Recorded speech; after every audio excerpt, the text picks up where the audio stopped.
What's up everybody, my name is Eric. Welcome to my channel, Eric the Tutor.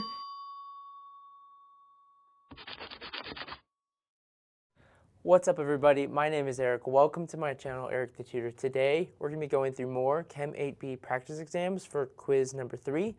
Let's go ahead and do this together. So I wanted to compare the differences between amines and amines. Tends to cause a lot of confusion.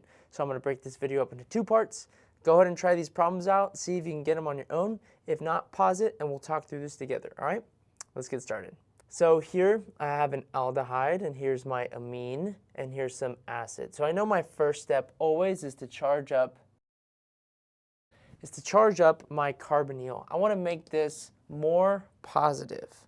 So let's go ahead and do that. All right, so now we have a new proton on our oxygen.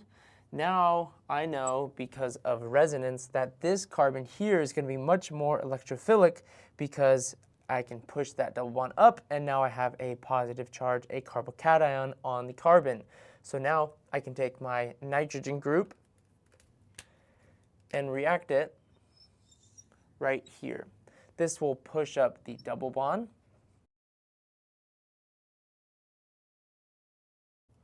And I now have a nitrogen group attached in here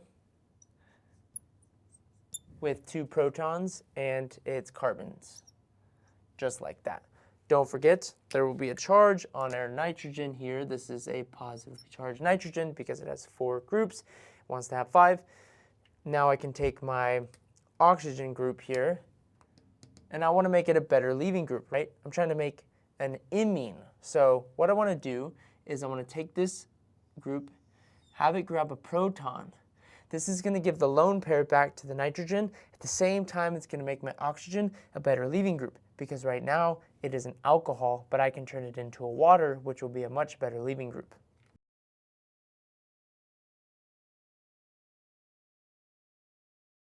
Now I only have 1 proton. I just lost the proton from the previous step.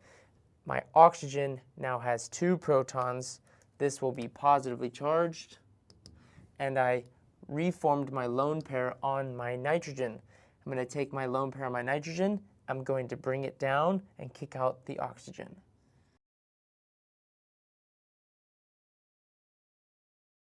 So here, you want to make sure you keep track of all the carbons. I have 1, 2, 3, 4. Attached to number 4, I have the nitrogen. 1, 2, 3, 4. Now I have my nitrogen group. My nitrogen group is now double bonded. Carbon number 4 has a hydrogen. Nitrogen has its carbons. Nitrogen also has a proton. The charge in the nitrogen is positive. And we kicked out a water group. Remember from an earlier step, right here I generated HSO4-. If I want to regenerate the catalyst, I'm going to take my HSO4- and I'm going to grab a proton. This will give the nitrogen's lone pair back, and it will form our final product, which is the imine.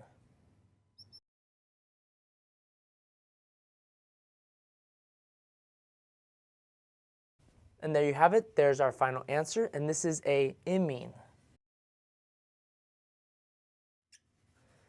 Thanks for tuning in, guys, and we'll talk about the enamine in the next video.